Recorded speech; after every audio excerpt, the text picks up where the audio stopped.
quem vai ser o ministro da Fazenda, ele está preocupado com quem vai ser o ministro da Educação. Perfeito, professor, obrigado. O Fernando Mesquita, ele falou sobre, agora para os dois professores, sobre o papel da infraestrutura de C&T na redução das desigualdades regionais, né? Ele pergunta quais os avanços e desafios que nós poderíamos falar a esse respeito a partir da interiorização disso no sistema universitário. Vou começar aí, Fernando. Ok. Obrigado, Fernando Mesquita, meu amigo Fernando Mesquita. Veja, a gente já conversou algumas vezes sobre isso. Qual o projeto que a gente quer, né? Então, a gente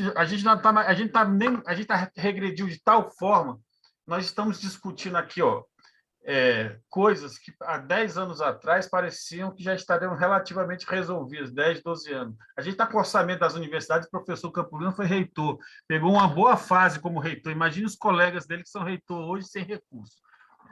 Mas esse processo de interiorização do ensino superior, ele pode ter desdobramentos se tivermos investimentos, se tivermos contratação de professor. Os grupos de pesquisa, o fato de ter grupos de pesquisa cadastrados no CNPq não significa que está se desconcentrando na pesquisa, enfim, mas é importante. Houve um processo de criação de grupos de pesquisa por todo o interior do Brasil, um processo grande de desconcentração em relação às outras regiões, porque a maior desconcentração no Brasil foi da pós-graduação, não foi do ensino de graduação. Isso a gente mostra no texto do Danilo e meu. A graduação, de certa forma, já estava relativamente desconcentrada, porque o Nordeste tinha uma participação grande nas matrículas no Brasil, mas a pós-graduação ela se desconcentrou. Então, eu sempre penso que é sempre uma oportunidade, porque a universidade ela pode ser, a universidade ela é multiescalar por definição, né? Ela é universidade, é universal, mas também ela está no local, ela é multiescalar, transescalar, é ela quem pode também ajudar nesse processo de pensar as regiões dentro de forma mais factível, né? Agora, se for para a gente ter também uma interiorização para produzir paper, para ganhar pontinhos, para produzir mais paper, também não se resolve. Mas temos que pensar nessa interiorização, inclusive com os fundos públicos que estão disponíveis, que podem ser adaptados para essa interiorização da infraestrutura. Mas o professor Campolino é quem entende desse assunto muito mais do que eu. Não, o seu comentário está exatamente correto. Primeiro, é uma questão que eu vivo lutando com ela o tempo inteiro. Primeiro, eu começo a dizer que a educação começa do andar de baixo. Nós precisamos resolver o problema da educação básica no Brasil, que é um dos problemas mais graves que existe. E aí tem que mexer na estrutura do Estado brasileiro, que é um ponto que eu nem apontei. Como é que um país paga R$100 mil por um juiz, que os jornais de hoje estão falando, e R$2 mil para uma professora? Que concepção de educação nós temos nesse país? Uma professora primária ganha R$2 mil. Um professor titular, cheio de trabalho publicado, ganha 20% do que ganha um juiz. Tá certo? Então, a primeira coisa que você precisa de arrumar é o Estado brasileiro. Tá certo? Não é nem o governo é temporário, arrumar o Estado, a estrutura do Estado. Segundo, é preciso concentrar realmente esforço de pesquisa orientado. A ciência é universal. A tecnologia pode ser localizada. Então, você tem que ter conhecimento científico, mas tem que focar um pouco a pesquisa nos objetivos da região. Por exemplo, eu sou uma pessoa angustiada com a questão amazônica. Fui, inclusive, ministro, e o INPA, Instituto de Pesquisa da Amazônia, tinha que estar focado nos problemas da Amazônia, não escrevendo paper para publicar e ganhar pontinho, que, infelizmente, é uma realidade. Tá? Então, eu acho que tinha que ter, primeiro, monitorar, ajudar a qualidade da pós-graduação, tá certo? E não adianta ir formando doutores de forma desqualificada. Isso é algo que nós temos que ter muito cuidado. Tá? Então, eu acho que é fundamental fortalecer a pesquisa nas regiões mais vazias, ela ainda está muito concentrada. Eu acho um absurdo esse negócio de pegar o dinheiro. Eu não faço campanha contra as universidades privadas, mas você não pode pegar o FIES para ficar mantendo essa rede de universidade privada que está por aí. Quer dizer, eu acho essa coisa um despropósito. Ou pegar o dinheiro para financiar o Cerradão lá do Centro-Oeste, do Nordeste brasileiro, e não poder fazer uma infraestrutura social de qualidade, uma escola que tenha decência para o aluno frequentar, uma educação básica de tempo integral. Então, essa coisa de educação.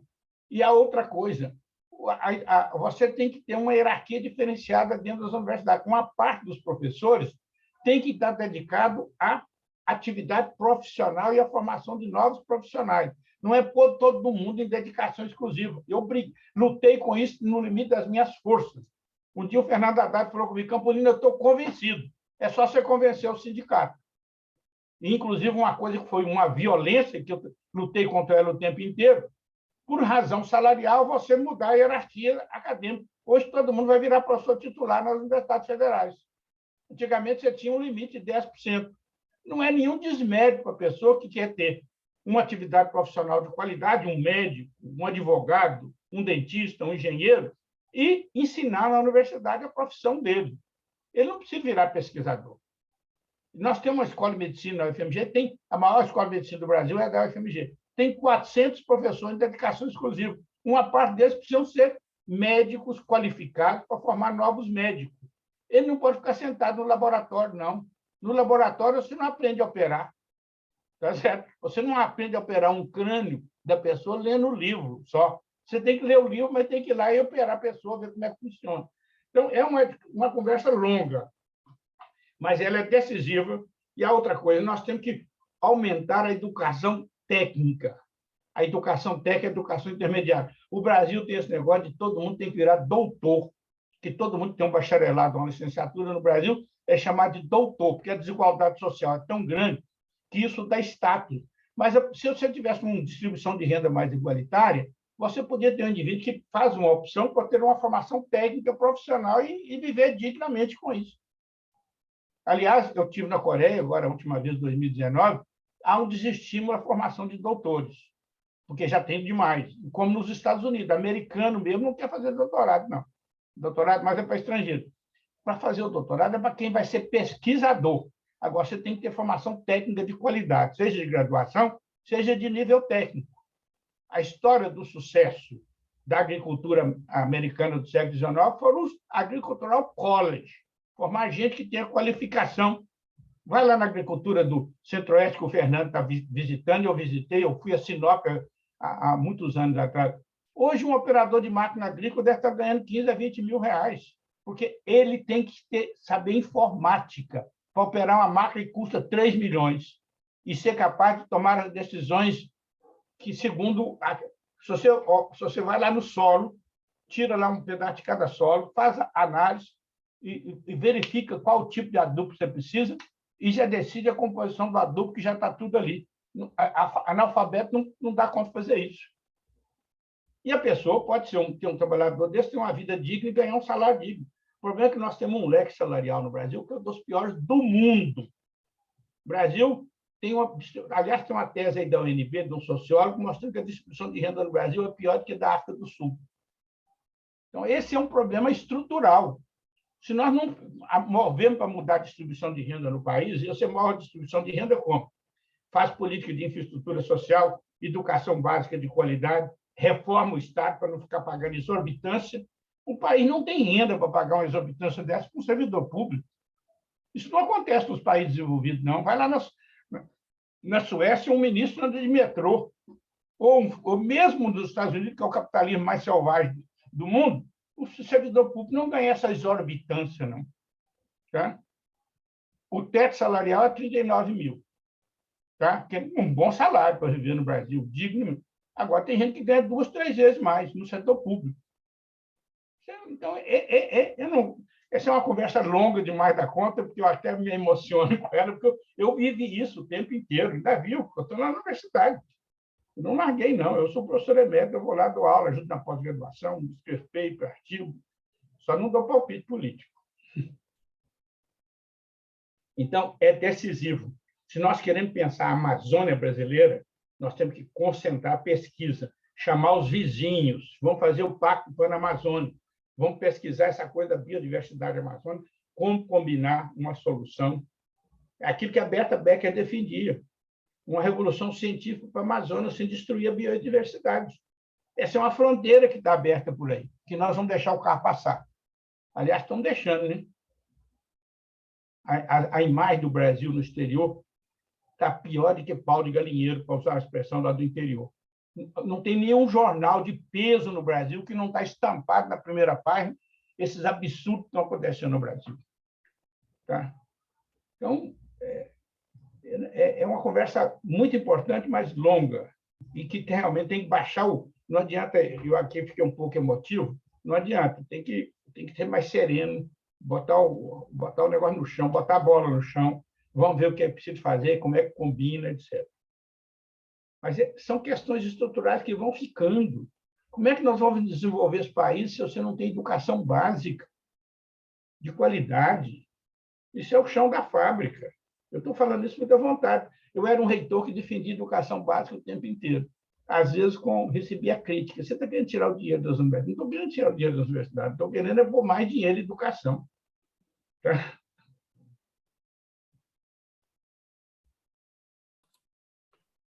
Perfeito, professores, obrigado. Eu vou sintetizar agora um tema que está muitos alunos perguntaram, que é sobre a descentralização econômica, né, que foi comentado por vocês. Um dos alunos pergunta, né, se a pandemia colaborou nesse sentido de acontecer essa descentralização, e alguns outros alunos, né, perguntaram como que a gente propõe, né, algo diferente, algum arranjo regional diferente, já que o professor Campolina havia citado que não concordava com a divisão regional por meio de macro-regiões, como que seria possível pensarmos, né, um arranjo um pouco diferente dos atuais? Fernando pode começar, que ele está mais atualizado. Não, eu vou para começar em relação à pandemia e descentralização, porque eu acho que a pandemia aumentou foi a segregação, sobretudo a segregação urbana, e mostrou o quão o direito à cidade é negado o tempo inteiro. Essa coisa de poder trabalhar em casa, meio virtual, né? Eu tenho um grande amigo que é trabalha num alto escalão assim, de banco, sempre trabalhou indo para São Paulo e agora ele só vai 2 dias na semana porque o banco descobriu que ele pode ficar em casa. Olha que coisa boa para a vida dele, né? Mas veja que isso é uma coisa que está muito restrita a quem? A um certo padrão e a quem tem acesso a uma boa infraestrutura em casa de internet, computador, etc. Então, acho que a pandemia mostrou muito dessa segregação, inclusive com pessoas agora, que essa coisa do trabalho online parece que vai ficar, antecipou em alguns anos o que seria uma tendência.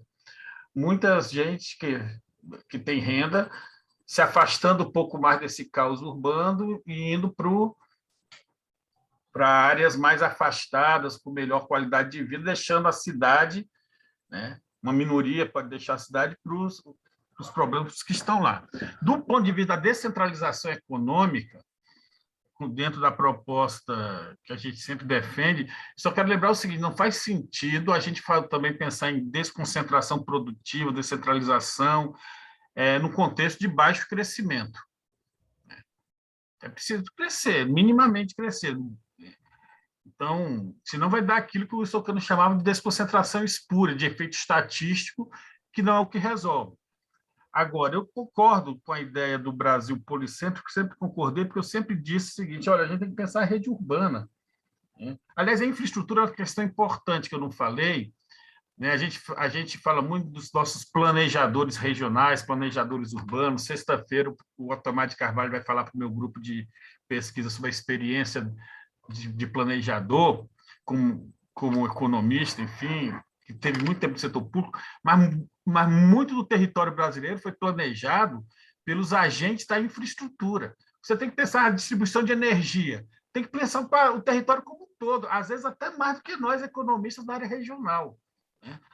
Agora, dentro dessa proposta de repensar uma regionalização para o Brasil, eu acho que, de alguma forma, a PNDR tentou resolver isso do jeito que foi possível, pensando na ação sobre múltiplas escalas, né, fazendo tipologias, escalas intermediárias, mesorregiões, regiões integradas de desenvolvimento, faixa de fronteira, Programa Amazônia Sustentável, que quebra o paradigma do político-administrativo da nossa regionalização.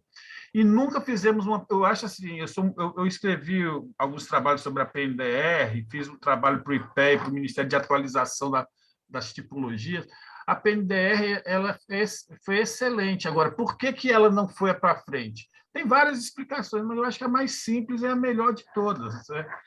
Porque existe um contexto macroeconômico que ingessa as políticas que eu chamo de setoriais, a política industrial, a política tecnológica, a política agrícola, agrária, e coloca dentro de um pacotão da nossa forma de integração à economia mundial.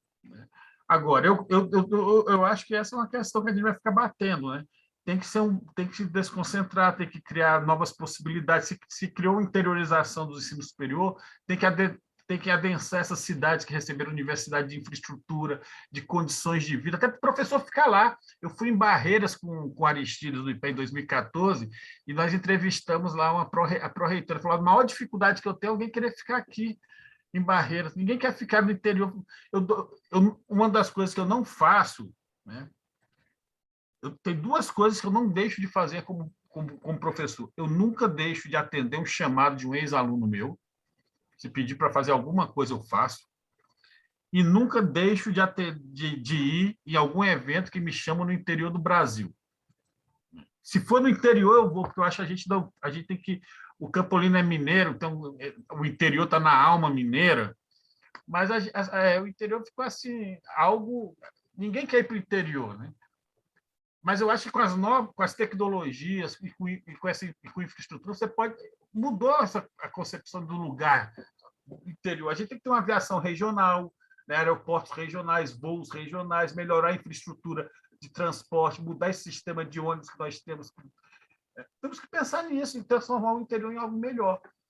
Eu acho que essa regionalização, esse pensar diferente, vai exigir também essa habilitação desse Brasil não metropolitano, não litorâneo. É isso.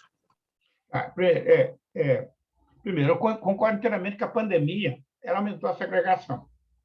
Ou seja, o centro das cidades hoje está virando um lugar dos pobres. Eu, quando ia a São Paulo as primeiras vezes, que eu sou mais antigo, eu ficava hospedado na Praça da República. Andava ali de noite, na década de 60. Hoje não dá para andar, não. Vocês estão aí mais próximos de São Paulo, sabem que virou uma concentração de pobre.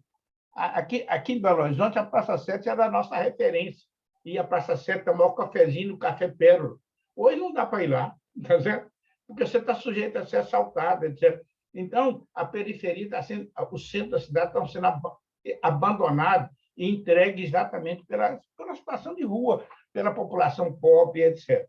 Então, eu acho que você teria que repensar a questão regional brasileira, mas com efetividade. Eu concordo inteiramente com a PNDR, ela foi uma tentativa. Eu trabalhei efetivamente na PNDR, a Tânia Bacelar era a coordenadora, o Galvão era o adjunto dela, eu coordenei um grupo grande do CEDEPLAR, fiz um seminário, coordenei um seminário com o pessoal da União Europeia, saiu publicado aí, mas depois o pessoal saiu de lá e falaram que não podia vender o livro, não, porque o livro era para... Mandaram uma parte dos livros.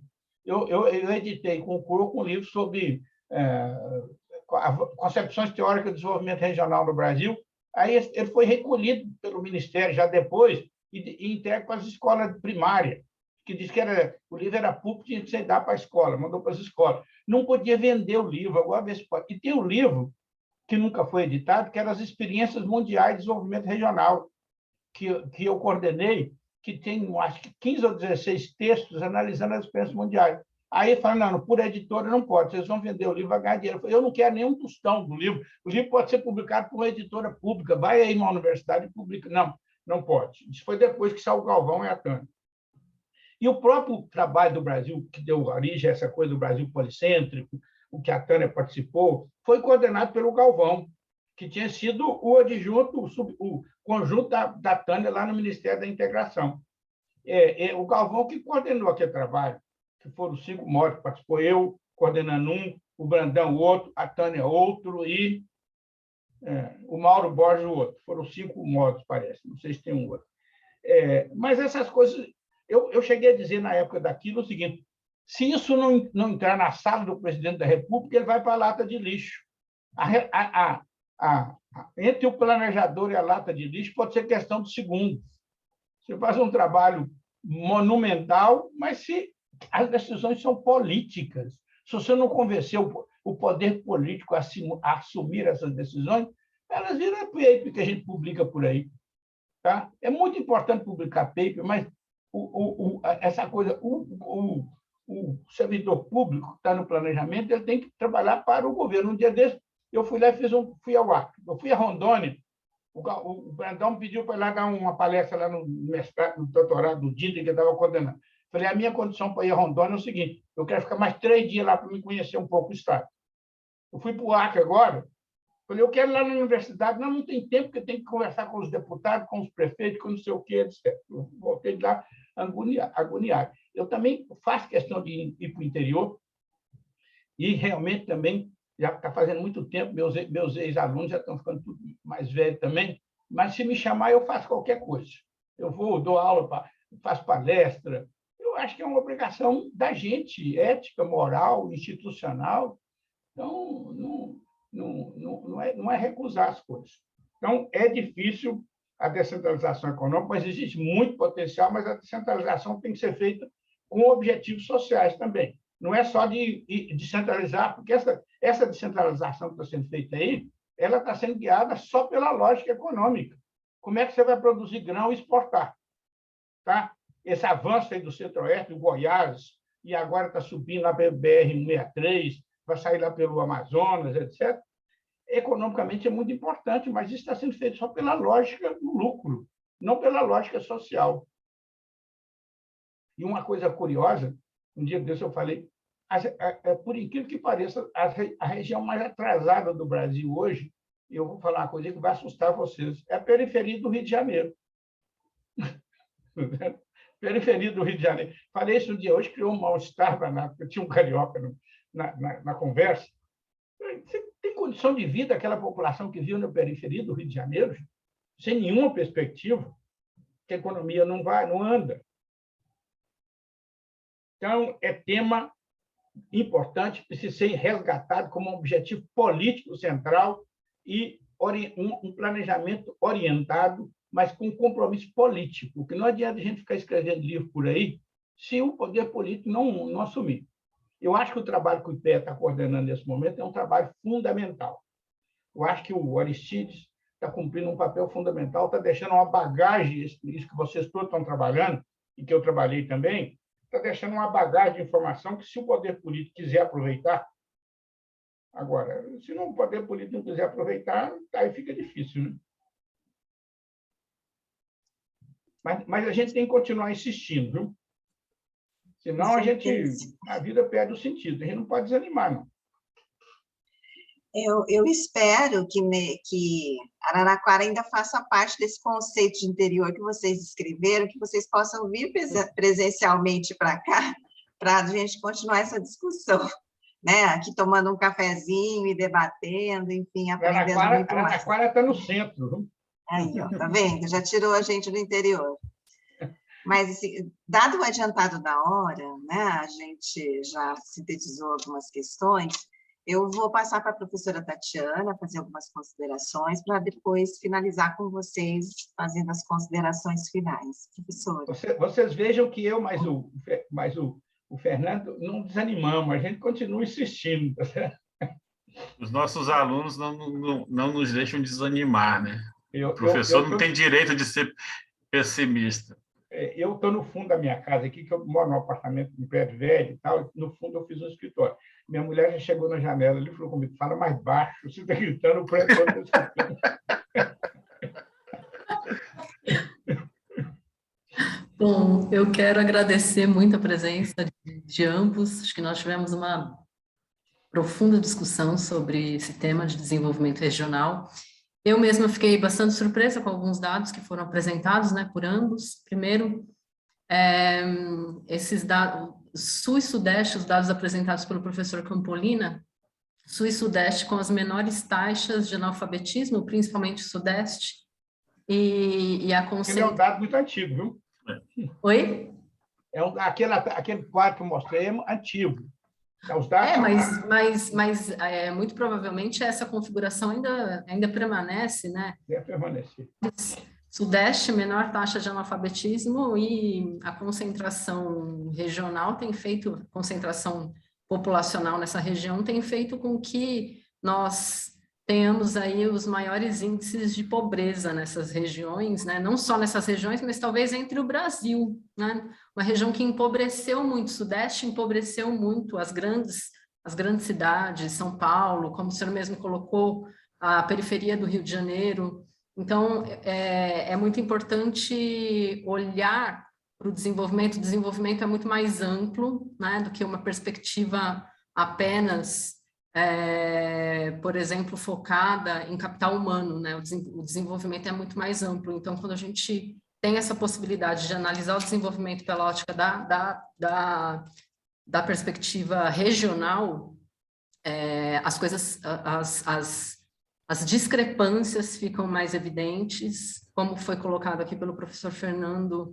O Sul, né, embora tenha demonstrado nos últimos anos aí taxas de crescimento do produto, né, não só o Sul também, muitas cidades do Sudeste, taxas de crescimento consideráveis do produto. O Sul ainda apresenta, né, a menor taxa de saneamento, né, a menor taxa de disponibilidade para a população de condições de saneamento básico. Então, isso é bastante, para mim, é um dado bastante expressivo, assim, muito contraditório com o que a gente, enfim, conhece de crescimento, né? De fato, o crescimento, ele nem sempre é acoplado com o desenvolvimento. Então, essas discussões, elas são muito importantes. E uma questão também que me chamou muita atenção foi o fato de que a nossa sociedade está estruturada em torno do desenvolvimento do agronegócio, da produção de commodities. Uma vez eu vi um dado que me chamou bastante atenção, e eu lembrei disso quando o professor Fernando estava fazendo a sua exposição. Eu acessei os dados do Censo de Capitais Estrangeiros do Banco Central, e o investimento direto estrangeiro da China no Brasil, esses investimentos têm sido totalmente focados na infraestrutura para a produção de commodities. Então, até que ponto, assim, a nossa posição dentro do mercado mundial, né, ela tá fadada a isso, a produção de commodities, e, enfim, como resolver esse problema de infraestrutura, né, infraestrutura social para acesso da população a melhores condições de vida diante desse contexto, né?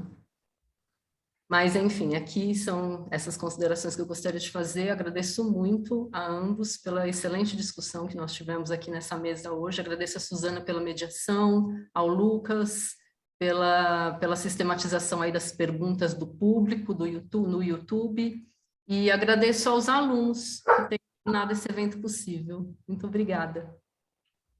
Obrigado a vocês. Obrigado a você, viu? Eu que agradeço. Não, tem que manter a persistência.